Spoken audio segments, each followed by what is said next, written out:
Welcome, ladies and gentlemen.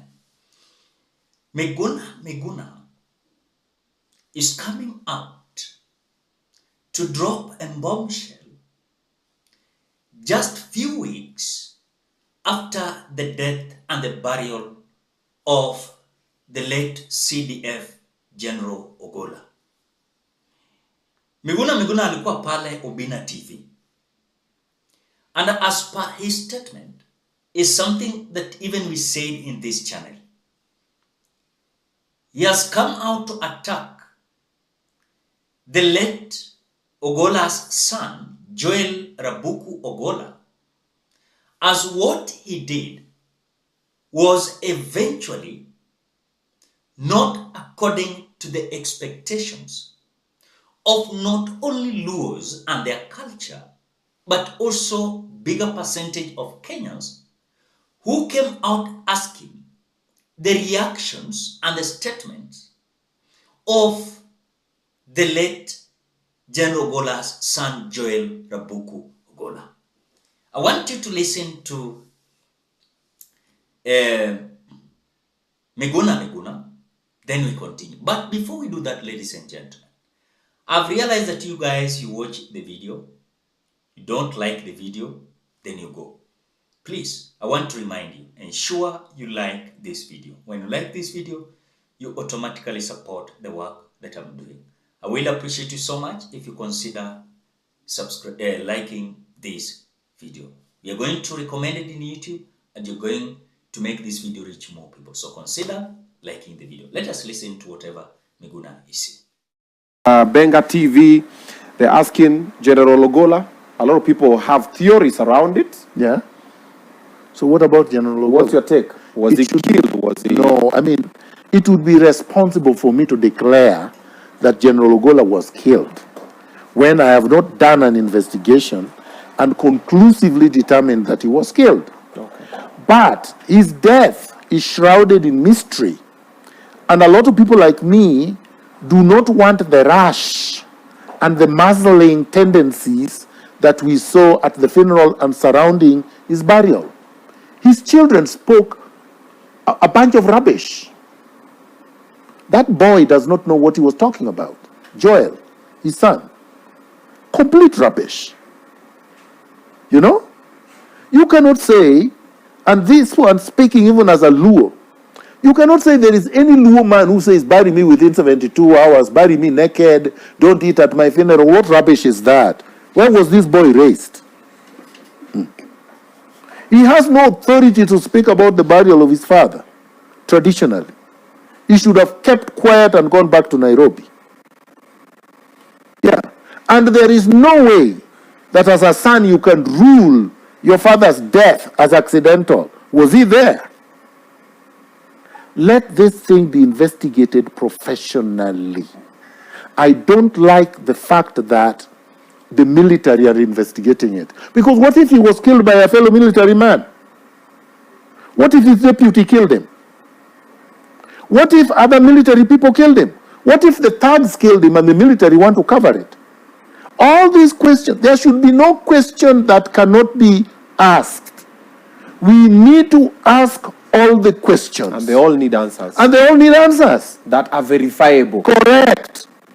So there is absolutely no issue. I cannot say to anybody, even my enemy, that they die under the circumstances that General OGOLLA died and that nobody should ask questions.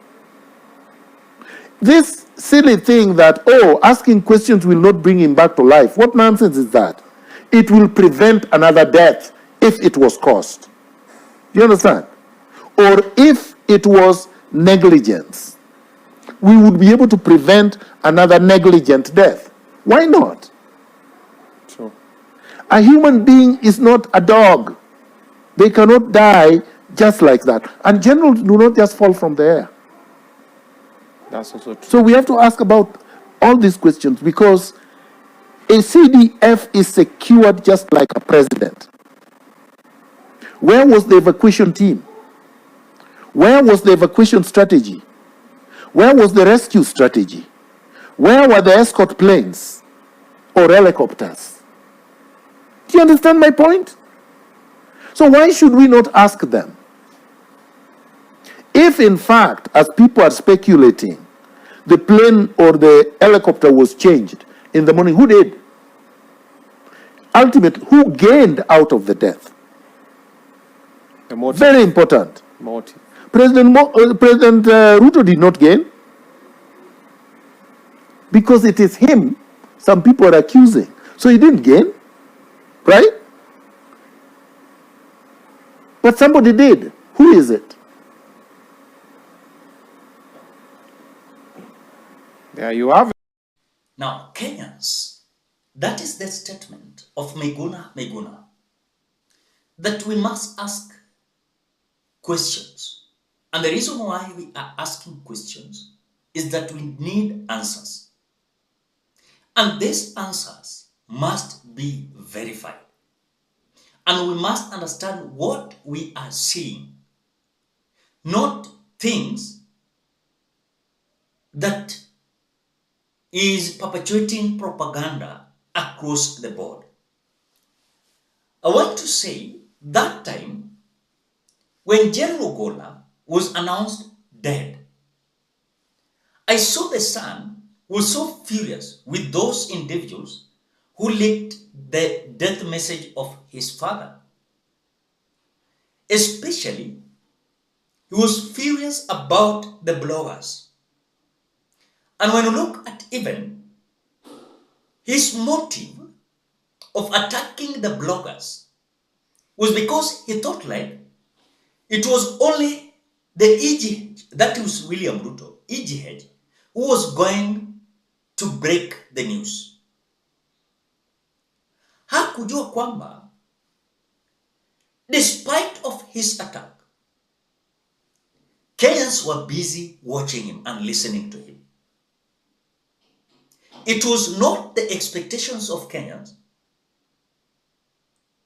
until the General Gola's son came out ambushing Kenyans towards the reaction we were having. And so even it reached an extent that even Joel Ogolla came out assisting those who were lowering his father into the grave, in the grave. He was among those individuals. Alikuwa pale ndani. Ladies and gentlemen, I'm so terrified about the son, how he handled, especially the death of his father. And that is the question that MIGUNA is asking.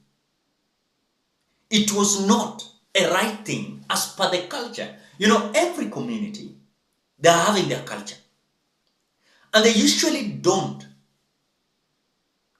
surpass their culture. They usually follow.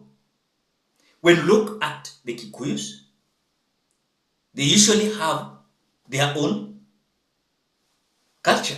Look at Luyas, they have their own cultures. Kambas, they have their cultures. The same to Luos, they have their cultures. Kisii, they have their own culture. So you cannot convince me that that young man never understood all these things that were, for him, these are the issues that he was to follow, and these were the issues to be followed. You cannot just come out all of a sudden, then you rubbish the death of your dad. Ati sasa watu wasiongee. Kwani unataka nani aongee? He was our general. Yes, he was your father. So we talked about all those kind of issues. We analyzed. And I think as days goes by, we are waiting an inclusive report, which I know will not come out. We're just seeing the leaked messages, how these things could happen during Ogolla's visit in Elgeyo Marakwet. So I think MIGUNA's message is directly to the son of General Ogolla that look, we must ask these questions. Tutakubo, but we must ask these questions. We cannot stay there not saying the truth. And then you expect positive results to come out if we have not asked these questions we are asking. So for me, I've realized something that is very crucial. One, we must ask questions. Two, we must have verified answers. As it is not our duties to investigate. It is us to tell you what these investigators are going to tell us. But for example, if we are asking, some people are telling us, oh, let us give the Ogolla's son a break, we will not give him a break. We want to understand what happened. And if he's feeling like Ogolla was his father, yes, but Ogolla was our general, and we must continue asking questions. What happened? It is so painful. We are no longer having General Ogolla. What do you think, ladies and gentlemen? Drop your opinion at the comment section below. Otherwise, thank you so much because of your great support. Please consider subscribing, liking, commenting, and sharing this video. Bye-bye till we meet in another video.